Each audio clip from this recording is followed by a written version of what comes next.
So I'm good for another year. A year now, they're saying?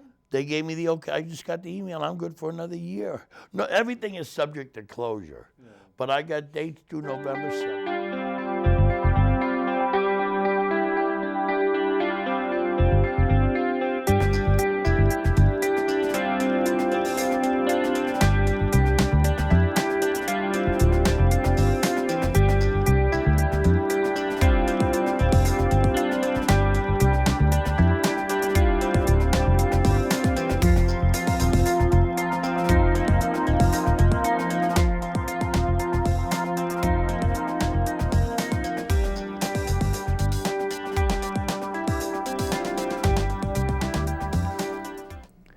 Good evening, everybody, and welcome to the Volpe Bowser Report. This is September 10th, and Dominic is having Mai Tais somewhere. Darren is joining him having Mai Tais, but we have an interesting show planned for you this evening. Before I introduce our guest, I want to say hello to our number one fan, Marianne McCara. How are you, Marianne? I'm glad your vacation is over and you're back posting on Twitter again. We have guests. You recognize Michael Grace, former supervisor of Yorktown, and now running for District 4, the Westchester County Legislature in Yorktown, Somers, and Newcastle. And a guest that promised he would come back to us when we had him back on in March, kept his word. Vinny Vesey, candidate for the mayor of Peekskill, right here. And we're going to talk about some issues that hopefully overlap, because Mike, as a former supervisor, has dealt with grant money and expenditures, but infrastructure and trying to and commercial businesses, because we know that Peekskill was awarded a $10 million grant. First thing I'm concerned about: are they going to spend the money before even the election? Can they spend the money before the election? So whoever wins the election is locked into something. Well, the short answer, no. Well, you need a short answer. The way in which those grants are that's what please tell people don't know. There's about $300,000, first off, that is going to be given to a consultant for a consultant, which I hope they have some experience here in the city of Peekskill. But you mean the consultant's not from Peekskill? They haven't hired the consultant yet. Put it this way: you said that comes from the state level. The state level, they hire a consultant to come in here to put together a group of stakeholders, comprised of obviously people from City Hall, local politicians, business owners, and also business owners will be considered stakeholders. From what I am understanding, and from there they'll form a committee that will analyze and look at the amount of projects usually grants are very specifically earmarked. What agency was it? So this is the Downtown Revitalization Grant investment. So that's Restore New York? It's the $10 million that's given, like it was given to New Rochelle, I believe, the year prior, and it's been given to different communities for the last 4 or 5 years. Actually, when I was on the city council, we had applied for it a couple of times and came in second. Do any Republicans ever get, towns ever get those grants, or is it only Democrats? I'm just curious. Well, Yorktown got one. Restore New York, right? But Republicans got it, the Democrats blew it. They blew it, not spent it. They ended up letting it expire. Yeah. Oh yeah, we talked about that one of the shows. They didn't use it for the purposes that was intended. They try to repurpose it, which you can't do. Yeah, right.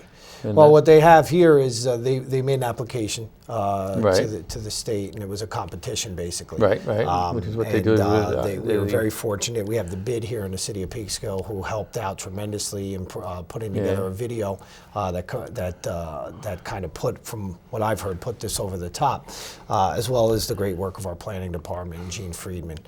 They did a tremendous job in really highlighting all the growth that we've had here in the city of Peekskill. $10 million doesn't go very far. Well, we were just talking about that off the air. He said it really doesn't. It doesn't. It sounds nice, and it is nice. Listen, it's nothing to shake a stick at. I mean, we're very pleased that we got it. Our concern, at least those that the people that I speak to and those that I'm running with, are how that money will be spent. Okay, I wanted you, because this way you could stop some of the rumor mills. You know, social media is a cesspool at times. So I've noticed since I got into this election cycle. But you hear hear the rumors that this big guy with a lot of money that's been investing in Peekskill is going to get the part of the. What I'm saying, you told me when they filled out the grant, they had to put something. Well, yeah, you want to highlight all the progress that the city of Peekskill has had. And obviously, Louis Lanza has been a very big part of that. And he's been a tremendous asset to the city of Peekskill. What was it just in there were a couple of familiar names of PEO you see on social media? Why are they going to get? They got their own. You know, I don't think. What I want to do is put the BS to rest. Yeah. That this is not carved in stone. This is not. No, I mean, Yeah, they but had you're to gonna- highlight you- some projects. But there. yeah, but you're going to.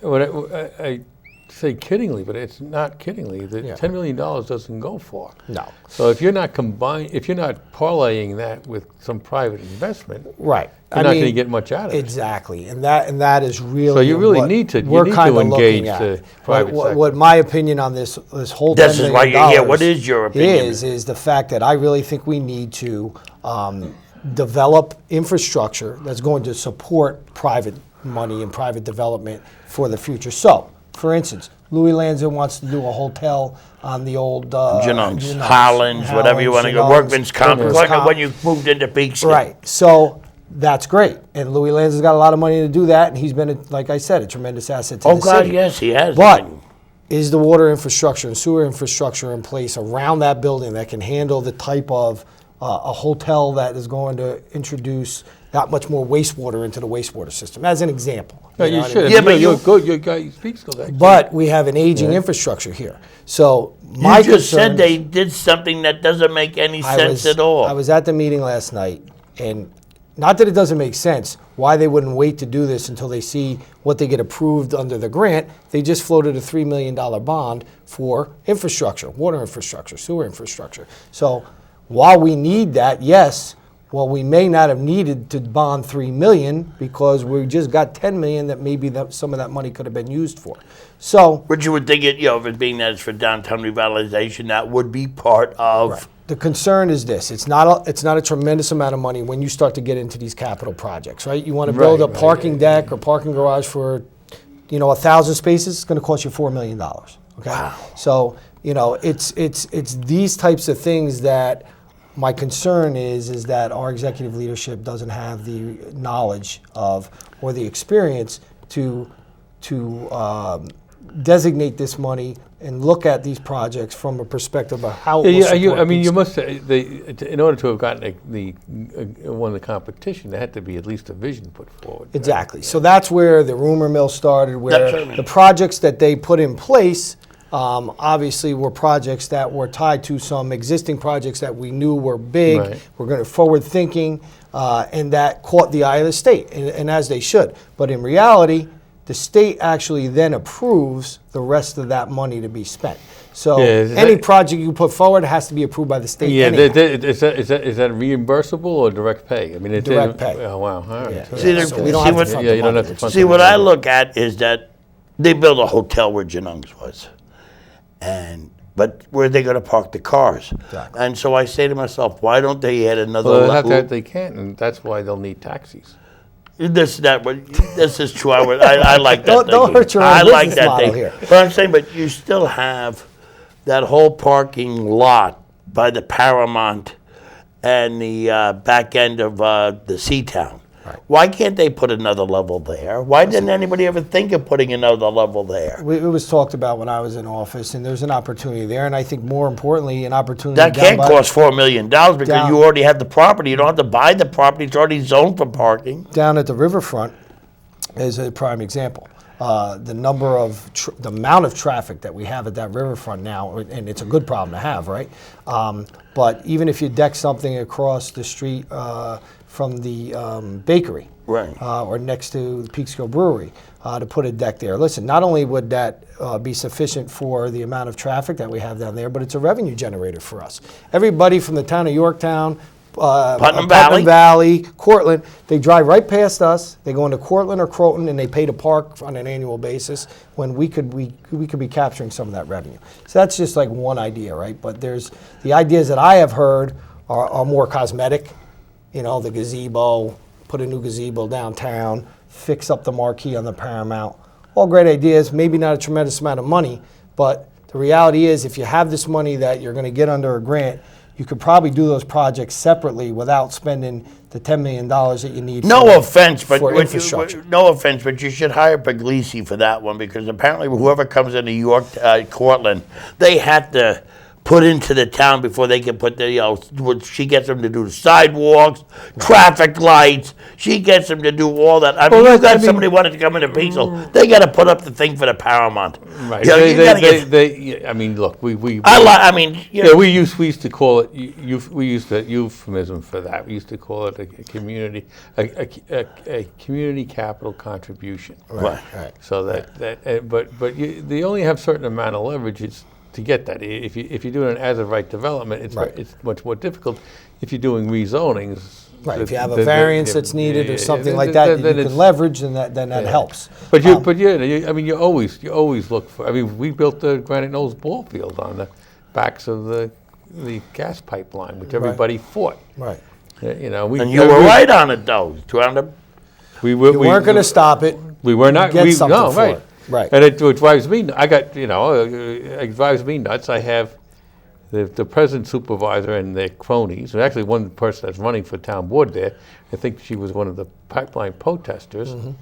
So now when I was negotiating with the pipeline company, I was evil and incarnate. And now You wanted to kill kids. Yes, I wanted to radiate and poison the Yorktowners and everything else.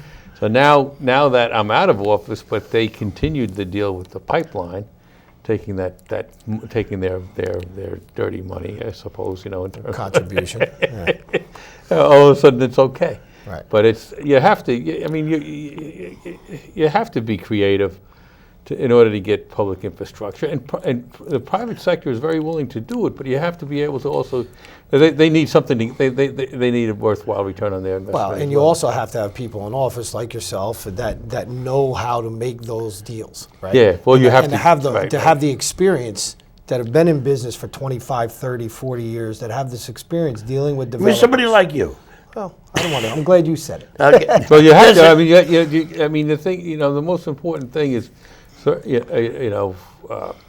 anytime if we analogize it on a global scale, if you're a company and you're going to invest in a country, you want a stable government. You want a government, a stable government, and a country of laws that respect contracts and agreements, so that you can get your stuff done. It's really no different on a local level. On a local level, what you want is that you want a municipal board, council, that is committed and is going to put the wind in your sails, is going to expedite your project. It's not going to cause you to waste a lot of time and effort in getting to dead ends. So Right. leadership is critical in making these things happen. If you don't have the right leadership, see, because most people on the council, and this is not to put it down, but they're looking for direction. That's why you have a supervisor or a Right. mayor. They're supposed to set the direction, persuade the members of the council of their vision. right? I mean, that's, talk about putting bullshit to rest. You know through the back door that they're trying to say you're Trumpian in your way. But the fact of the matter... That's a high compliment. Right. Yeah, but the fact of the matter, the fact of the matter, unlike the past mayor here, or who had a style that was very authoritative, that was not good for the optics, or Terrence Murphy that actually had a picture of him with Trump. There is nothing in your time on the council, anything that you've ever dealt with publicly, any issue you dealt with publicly, and the fact that you are been Peaceville all your life. Right. There is nothing that I would say they could associate you more as a Pataki Republican. And I don't mean that as an insult. no, it's not an insult but to me. Pataki was a governor, Yeah. and he was a 3-term governor. And he's still very involved in the community in Peekskill. And But in the I'm just surrounding saying, I mean, if areas. they're going to associate you to associate with Trump, I just want, it can't work because you're not an unknown. Well, in Peekskill. it's a deflection tactic. It's something they don't want to talk about my record. That's They what want- I'm saying. They want to project It's a- on me to divide this community, which is kind of what happens here. That's their playbook anyhow. It was a playbook against Astorino. It was a playbook against me. Right. Everybody, if you're a white male you and Astorino Republican, were conservative Republicans, not Right. Republican conservatives. Right. I said he's more Pataki, a Republican, and I don't. Again, that's here's what I'll say. That's still Republican. But what I'm saying is that on the council, you showed you were willing and able to work with the Democrats without getting into. Let's not confuse this here. The whole purpose of the ticket that I put together here, 2 Republicans, 2 Democrats, bringing Peekskill together for a number of reasons, okay? And one of the reasons is because of the national discord that we have in this country and how this president has utilized the office of the presidency. Now, look, I agree with some of his fiscal policies, but his behavior, the way he speaks to people, some of the social projects. I mean, look, everybody can see that this guy is out of his mind to some degree. And I'm not going to sit here and sugarcoat it to say that I support this president and all of his policies. But I'm also not going to sit here and say that I wasn't a conservative Republican growing up in a community as diverse as Peekskill. When you grow up in this community, Republican, Democrat, and that's why I'm trying to bridge this gap and use this as an example to say, hey, we don't have to line up on sides here, especially at a local level. Well, that's been my mantra since I was writing a column. We're all neighbors here. Our kids go to school here. We all want what's best for Peekskill. We may disagree on some things, and the people that want to project national politics onto this community, and I'm not saying they're not important issues, but still an act of desperation. But there's not much that we can do here to change the course of those discussions here from Peekskill. We can support certain things. We can not support certain things. I'm part company with you on this. I actually see there is no such thing as local politics anymore. Well, I know. Maybe it's unfortunate. There isn't. I don't know. And it's all. There is a concerted effort by, I think, the progressives to impose upon everybody a worldview, which is very despairing, pessimistic. And therefore they play Florence Nightingale and come to your saviors. You surrender all your freedoms to them, and they direct you what to think, how to think, and everybody else is off the reservation.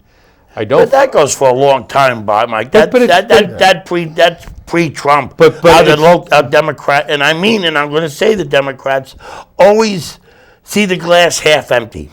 They want you to see the glass half empty. Somebody at this point, it's not just rhetoric. It's actualizing at this point, and I don't see. And it's funny. I always say there is a notion out there that all right-thinking people have to see Trump through a certain lens. And quite frankly, I don't see that as being true. I think that if you see it through the liberal media lens, then you're going to agree that he's crazy and out of his mind, and he's intemperate. But he's to me, I look at him and say the guy. Before he was in office, we used to have a regular evening news feed of people being beheaded. And we forget that, and we forget what the world was like before Trump. It was a very dark place. Tomorrow is the anniversary of 9/11. We forget. We have erased that tragedy and what it meant. And its true deep meaning for all of us. But you're about bullies. I mean, everybody overlooks the biggest bully we deal with is Cuomo. He does this con to get another $25 out of every motorist in New York. Right. With this license plates, the new ones, because they said the cashless tolls can't read the plates. How long have cashless tolls been going on now? A long time. And listen, the thing is, to my point, bully. Yeah, but to my point is that you're not, I'm running for county legislator. I don't think that, nobody. I go around door to door, knock on doors. Nobody cares. Nobody really knows what a county legislator does.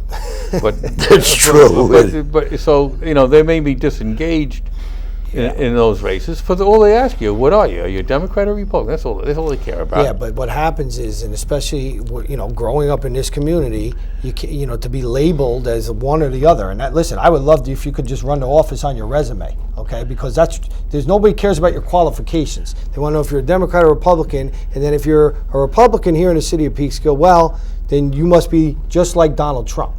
So you're more like where Vinnie Libel wanted to take the elections in New York, not no parties. Yeah, but they do it. But I remember when he districts. right. I remember when he wanted to do that.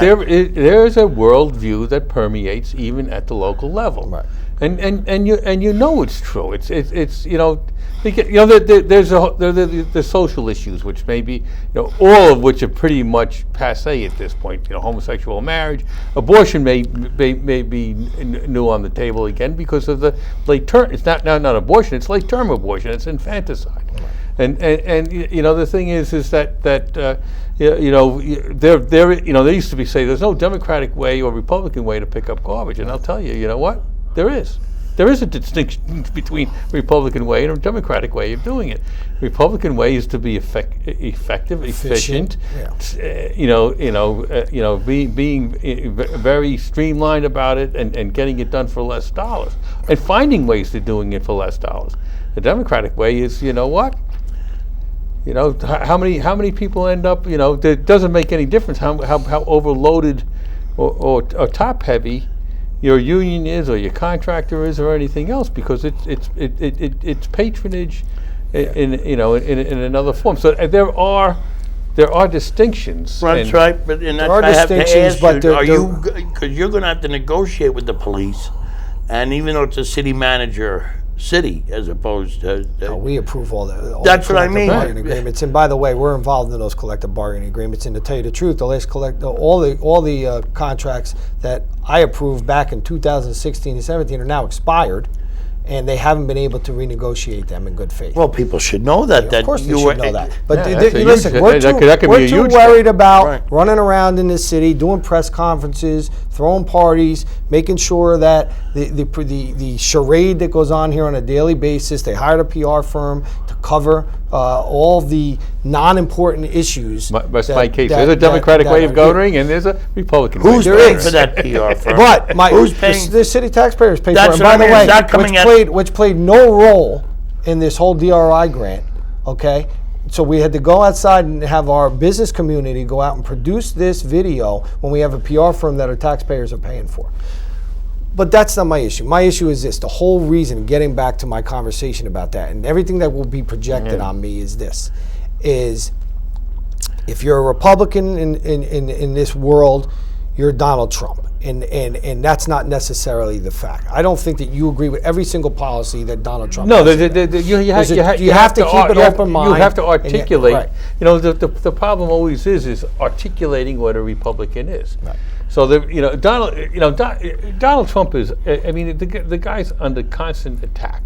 And the thing is that it's and there's a cliche about him is that it's not that he is the target, it's the rest of us that are the target, and it's true that they attack, anyone, before Donald Trump it didn't make any difference. If you were a Republican, you were deplorable. You hung on to your religion and your guns. You were moronic. You were borderline racist. All these things. Wait a second. So at what point, though, and I'm not me disagreeing with you, but at what point does it end? Right? At what point does it stop? Because I'm serious. What you see on television and what you see here is not how I feel in this community. Right, but like, so this is the whole purpose. I brought it up for a reason, because you come from a family that has been in Peekskill government. Right. You come from a family that was very associated with Pataki and his governing style. That they should say, oh, well, that doesn't count. History didn't start when we woke up this morning. Right. You have a history And I really think this kind of whisper campaign won't work against you. Well, listen, I hope- because No, you know what? you have it's like when we were talking about one of the public employees that left. They had a history, and the people knew him. Right. Yeah, I talked to Matt Slater's running for town supervisor in Yorktown, and and to your point, you're running. Every one of us are running against the national politics. Whether you like it or not, you're running against it, and you got to recognize that. So to your point, how do you combat it? Right. You're not old straight line Republican in your thinking. They're Democratic. And there's a lot of Democrats that aren't either. Yes. Yeah, and that's kind of where we're trying to be. I tell Matt Slater, it's not the most important thing, and especially for somebody like you, that and he says it. You're ingrained in this community. Have been ingrained in this community. Have a history in this community. So there's nobody better than you to have a real vision of where you're going to spend the $10 million, a vision of to what really Peekskill needs, what it has needed. We have a historical perspective on it. I'll give you one piece of advice. When you form a committee as to how to do it, and do not take anyone outside of Peekskill. Right. A big mistake. You can get all sorts of planning firms outside of Peekskill, and they have no, you have to we need to control our own destiny, right? Here. And you have to know. Right. You have to be intimate with the vibe of your own community as to what we're, and the thing is, to me, that's the way to overcome the label of Democrat or Republican, is to pronounce your actual vision, right, and getting that across. Yeah, and part of that was putting together the team we did, and the other part of that is we always say we're a lifelong Peekskill resident. Everybody says, some people that move here, or maybe 10. Why do you always say that? Right. Why is that so important? Well, I always say it is because you got to know where you came from, right? You got to know where this community has come from the 70s to the 80s, and all through growing up here. Or and you have the to 60s also, in my case. Yeah, I just missed it. I was 71. To the degree you remember. But you have to kind of know where you came from to know where you want to go. You know, so that's kind of. But it is. It's important. You have to have a feel. You have to have not all things all fly at the same pace. So I don't for your work as comp building, does a hotel really work there, or does something else work there? But you have if you're a lifelong resident, you should have an intuition, right, and a feel for what actually and that's the important thing. With the few minutes left, that's what I want to get back to, because I think the $10 million is going to be a big issue going up into the election. I'm sure. How to be spent. Yeah. And like I said, the guy wants to build a hotels, other people want to do, but without the infrastructure to support it. That would be that's my what I'm saying. Your focus. That would be my focus. Which apparently is not the focus of the people already. Listen, the projects that they're talking about are projects that can be done under our own capital budget. When you're talking about if you're getting $10 million of free money and you need to spend it without bonding, okay, let's do some things that you can fit under that $10 million that's going to support the growth of the city of Peekskill from an infrastructure perspective. The amount of people that are moving here, the amount of people that are moving here, just the pedestrian traffic alone, you see the cars on the street these days. So we need a traffic engineering plan done. We need, obviously, you have to redesign the street parking. The systems and the support. Because seriously, you do have to you have to look at redesigning the street parking, because it's still operating like you're in the 1960s with and the roads and the side streets don't handle that. And it's not the same. Take the $300,000 that the state says you need a consultant to put together stakeholders. We know who the stakeholders here in the city of Peekskill are, and those that can contribute to a conversation. Take that $300,000 and put it into a traffic engineering or master plan study for the city of Peekskill, if you really want to be effective. But listen, the state's going to dictate the projects that the money goes to. As well, it has to fit under the parameters of that grant, so you're working under those parameters. But you're still it's a great gift to the city of Peekskill. That's a good head start on anything. And Mike, before we go, you're going to hopefully you'll be on the county, and they've increased the sales tax, and instead of trying to pay down debt, they're increasing. There's a Democratic way of governing and there's a Republican way of governing. To me, you don't. The last thing you do is increase taxes. You tighten your belt. You see where efficiencies can be made, and you see where you're providing services that you shouldn't be, and where you can do it less expensively. But Well, welcome again, and good luck to both of you. thanks. Thank you, sir. I mean that. Appreciate it.